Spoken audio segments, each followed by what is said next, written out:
Candid अमन, कहानियों का smuggler.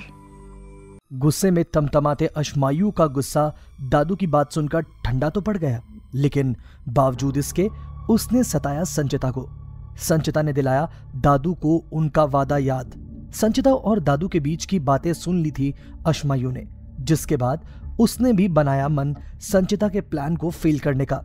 तो आखिर क्या चल रहा है कहानी के इस भाग में, आइए सुनते हैं। लेकिन उससे पहले अगर आपने अभी तक हमारे YouTube चैनल कैंडिड अमन को सब्सक्राइब नहीं किया है तो प्लीज जल्दी से सब्सक्राइब कर लीजिए। और हाँ, एक चीज और, हम डेली आपके कमेंट्स जो आप हमें हमारे YouTube वीडियोस पर लिखकर भेजते हैं, अपनी एडवाइस, अपने फीडबैक्स, हम वो सब पढ़ते हैं। थैंक यू सो मच उसके लिए भी। ऐसे ही अपना प्यार और अपनी गुड विशेस हमें देते रहिए। चलिए बढ़ते हैं कहानी में आगे की ओर। अश्मायु गुस्से में अपनी कार ड्राइव कर रहा था।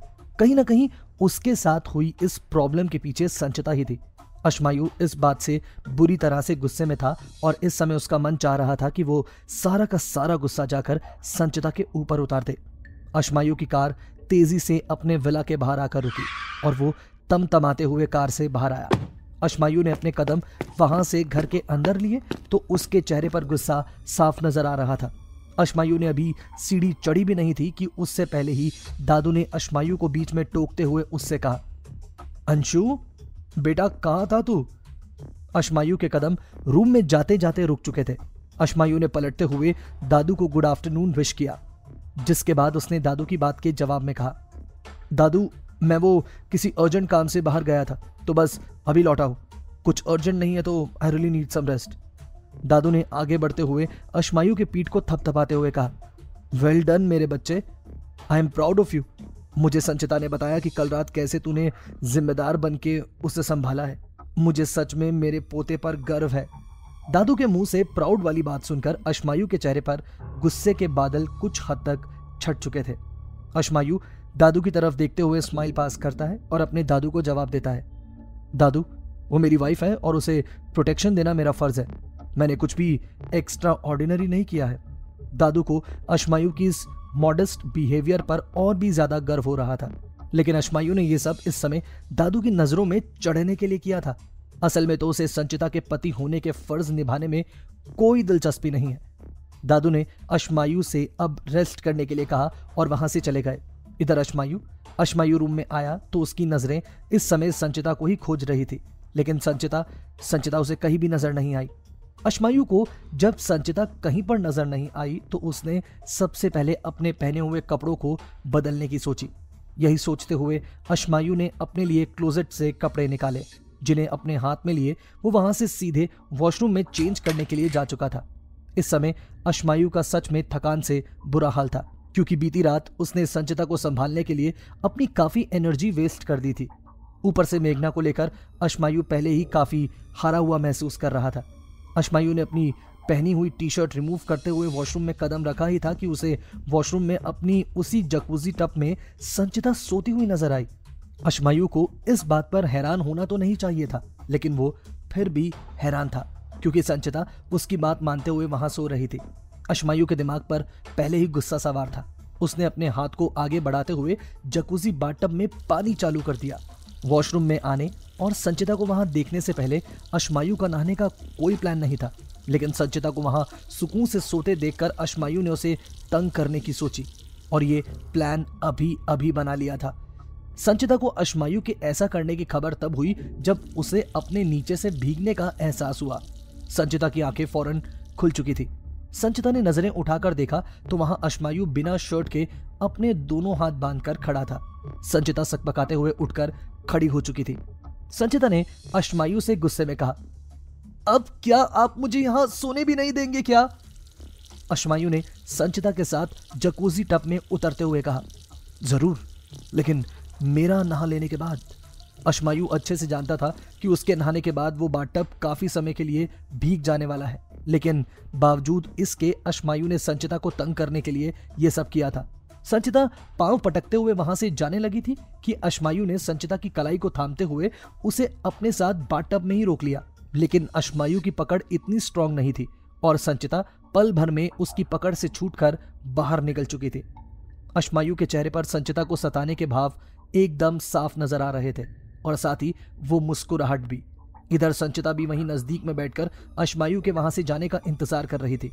जब संचिता को याद आया कि अश्मायु वहां से मेघना से मिलने गया था, संचिता ने अश्मायु से पूछा, क्या हुआ, मान गई मेघना? संचिता के इस सवाल को सुनकर अश्मायु को अचानक से गुस्सा आ चुका था। अश्मायु ने दांत भींचते हुए कहा, इस सब को फिर से शुरू करने की जरूरत नहीं है। पहले ही तुम्हारी वजह से मेरी जिंदगी में कम मुसीबतें नहीं आई हैं। अब तुमने मेघना को भी मेरे खिलाफ कर दिया कि वो मेरी शक्ल तक नहीं देखना चाहती। संचिता ने अश्मायु के लिए अफसोस ज़दा होते हुए कहा, मैंने आपसे कहा था कि आप मुझे उनके पास लेकर चल लो। अगर आपने मेरी बात मानी होती तो आपके साथ ये सब तो नहीं हो रहा होता।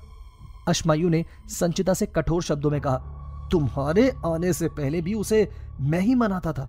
तुम्हारी कोई बिसात नहीं है, इसीलिए अपनी मदद अपने पास रखो। संचिता ने अश्मायु को उसका प्रॉमिस याद दिलाते हुए कहा, लेकिन आपसे लिया वादा जाने नहीं दूंगी। कल सुबह मैं अपने टाइम पर ऑफिस आने वाली हूं। अश्मायु ने अपने आप से कहा, वेलकम संचिता, वेलकम। घर की तरह वहां भी तुम्हारी जिंदगी को नर्क नहीं बनाया ना, तो मेरा नाम भी अश्मायु खुराना नहीं। संचिता ने जब अश्मायु को कहीं खोए हुए देखा तो उसने अश्मायु से पूछा, हाँ, कहाँ खो गए आप? मैं आपसे ही बात कर रही हूं। अश्मायु ने अपनी बात पर कायम रहते हुए कहा, ओके, तुम कल से ऑफिस ज्वाइन कर सकती हो, नो इशू। अश्मायु ने संचिता को बहुत ही सोच समझकर हाँ किया था। उसकी इंटेंशन तो संचिता की जिंदगी को वहां भी नर्क बनाने की थी।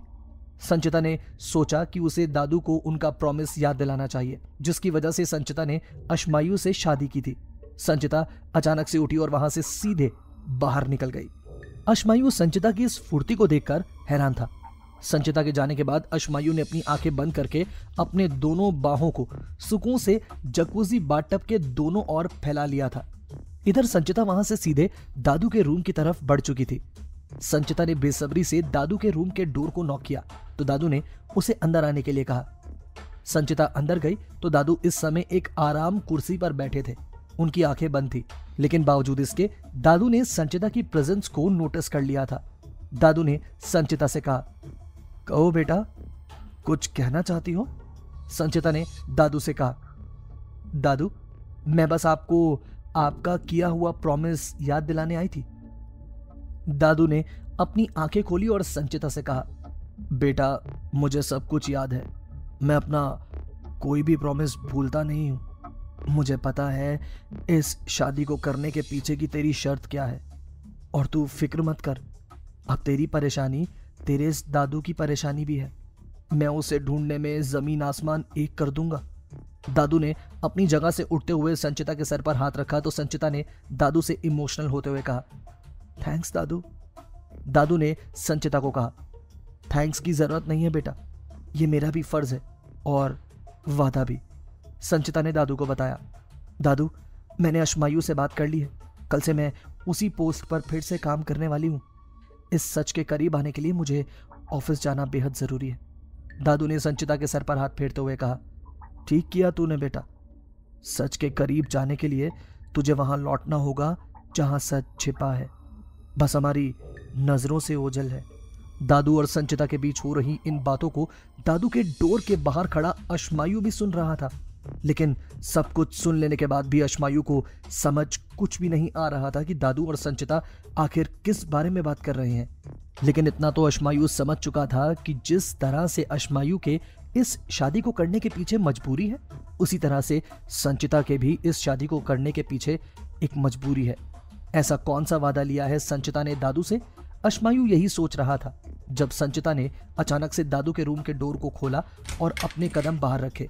जल्दी से संचिता डोर के बाहर खड़े अश्मायु से टकरा गई। अश्मायु से अचानक से टकराने की वजह से अश्मायु और संचिता दोनों ने ही अपना बैलेंस खो दिया, जिसकी वजह से संचिता अश्मायु के ऊपर गिर गई। अश्मायु की हालत को देखकर पता चल रहा था कि वो संचिता के पीछे जल्दी जल्दी में आया है, उसकी बातें सुनने के मकसद से। इस समय अश्मायु ने सिर्फ टाल बांधा हुआ था, उसके अलावा उसने अपने शरीर से पानी की कुछ बूंदों को भी ठीक से साफ नहीं किया था। गिरने के दौरान संचिता ने अपने दोनों हाथ अश्मायु के सीने पर जमा दिए, जिसके साथ ही उसका पूरा भार अब अश्मायु के ऊपर था। अश्मायु ने इरिटेट होते हुए संचिता से कहा, संचिता हटो मेरे ऊपर से, क्या तुम घड़ी घड़ी मेरे ऊपर चढ़ाई कर देती हो? हाँ? संचिता ने अश्मायु से शक भरी नजरों में सवाल किया। आप यहां हमारी जासूसी करने आए थे? अश्मायु ने सक पकाते हुए संचिता को जवाब दिया। मुझे अपने ही घर में जासूसी करने की भला क्या जरूरत पड़ने लगी? तुम शायद भूल रही हो कि ये मेरा घर है, तुम्हारा नहीं। संचिता ने भी फौरन अश्मायु को जवाब दिया। आप मुझे भूलने देंगे तो मैं भूलूंगी ना, हर वक्त तो आप मुझे याद दिला देते हैं। वैसे मैं आपको बता देती हूं कि शादी के बाद पत्नी का पति के घर पर आधा हक होता है, तो इस हक से तो ये मेरा भी घर है। और रही बात हक जताने की, तो मैं यहाँ हक जताने नहीं आई हूँ, आपका हक अपने पास रखिए। संचिता अश्मायु को यह सब सुनाने के बाद वहां से उठकर जा चुकी थी। अश्मायु भी अब अपनी जगह से उठा और उसने अपने कदम अपने रूम की तरफ बढ़ा दिए। संचिता इस समय वॉशरूम में पहुंच चुकी थी। संचिता ने देखा तो अभी भी बाथटब में पानी वैसे का वैसा भरा हुआ था। इसका साफ मतलब था कि अश्मायु आनन फानन में वहां से संचिता के पीछे गया था। इधर रूम में आने के बाद अश्मायु ने अपने आप को दूसरे टाल से सुखाना शुरू किया। इस दौरान उसके मन में संचिता और दादू के बीच की बातें चल रही थी। अश्मायु ने खुद से कहा, मुझे लगता है कि मेरा शक एकदम सच है।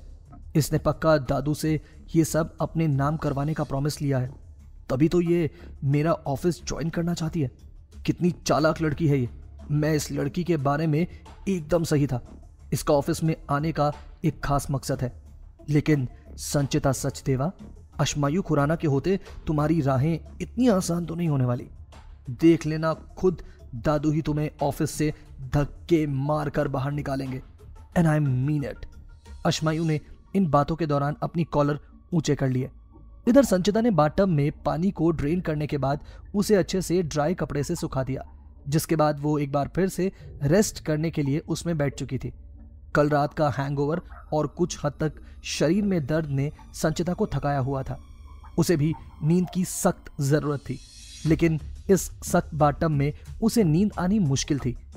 संचिता फिलहाल तो सिमट कर बाथटब में लेट चुकी थी। उसके जहन में कल से ही अपने टारगेट्स पर लगने के प्लान्स बन रहे थे। इधर अश्मायु के दिमाग में उसके प्लान्स को फेल करने के प्लान्स बन रहे थे, जिन्हें वो जानता भी नहीं। क्या मकसद है संचिता का? किसकी तलाश में है संचिता? क्या अश्मायु कामयाब हो पाएगा अपने मकसद में, या बन जाएगा जरिया संचिता के सच तक पहुंचने में? ऐसा कौन सा वादा किया है दादू ने संचिता से? जानेंगे कहानी के आगे के सफर में।